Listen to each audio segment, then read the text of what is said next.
This video is sponsored by Sony Handycam. I've been using the PadFone S for 2 days and it is really a great device. Guess what I've got for today? This is the ASUS PadFone S station. I'm Warren with KLGadgetGuy. Let's take a look at the ASUS PadFone S station right now.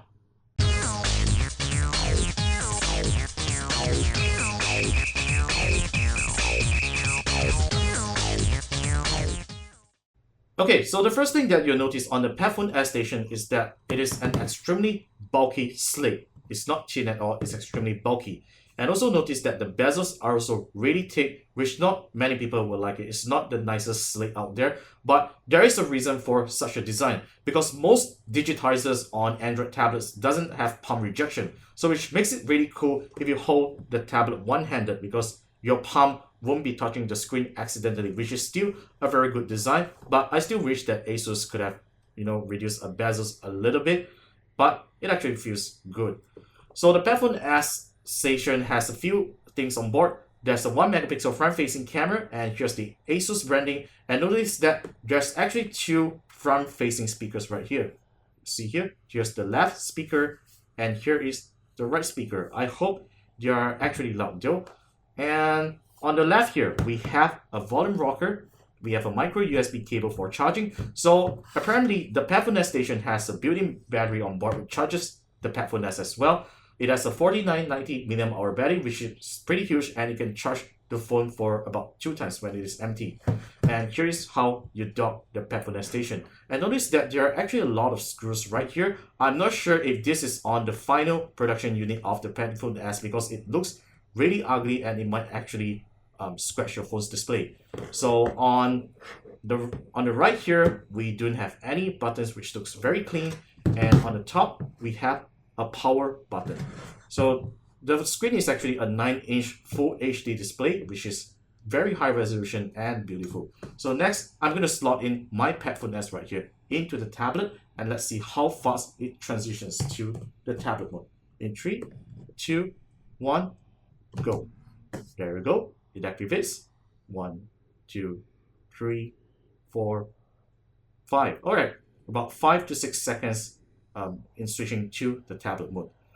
So overall, I would say that performance is still fine on the PadFone S station when your PadFone S is actually docked into the tablet. But one thing that I don't really like is that the icon layouts don't actually follow the phone's interface. As you can see on my PadFone S right here, where I'm switching back to the smartphone mode, as you can see, I already have a few widgets on my home screen on my PadFone S. So if I actually switch to the tablet mode, all my configurations simply just go missing.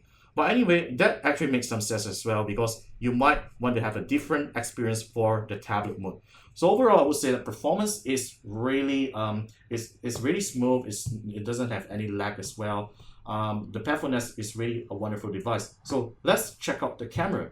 I noticed something when I actually activate the camera because the PadFone S has a 13 megapixel main camera, but I'm not sure why when I actually plug the PadFone S into the station, the camera resolution immediately reduces back to 5.5 megapixels, which I'm not sure what's the reason behind it because the PadFone S station definitely could use the full 13 megapixel resolution of the main camera of the PadFone S. So I'm not sure what's happening over here, but I really need to check with ASUS on this. So we are still using on-screen buttons right here, and the performance is really good. Let's take a look at some apps. Let's take a look at emails.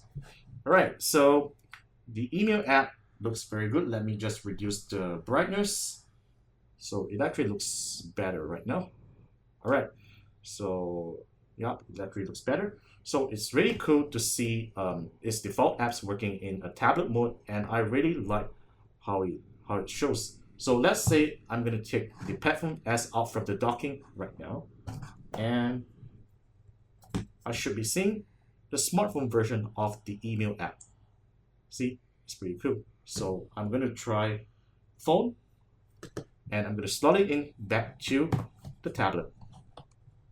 There we go. Oh, another thing, notice that the PadFone station itself has an LED light, which is extremely cool because no tablets that I've seen right here has a LED notification light. So it's very good if you're actually docking your PadFone S onto the station and you see a notification light blinking should there be any notifications coming in. So yeah, it switches extremely smoothly, and yeah, you get the phone app as it is shown on the smartphone itself. So if I actually go into some unsupported apps such as just let's go to some apps like WhatsApp, for example. Okay, so if I'm going to just take the PadFone S out, and it will actually ask me if I want to restart the app, because I actually opened the app in the tablet mode. So I need to restart my app, then only I am able to see it in the smartphone display.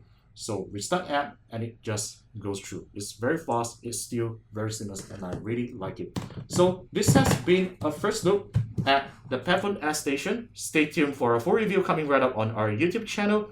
Subscribe to our YouTube channel and follow us on Facebook and Twitter on KLGadgetGuy. Also, do check out the camera samples of the PadFone S over at our site at KLGadgetGuy.com. I'm Warren, and I will see you next time in our next gadget review or video. That's it for now, and stay tuned for the full review of the ASUS PadFone S.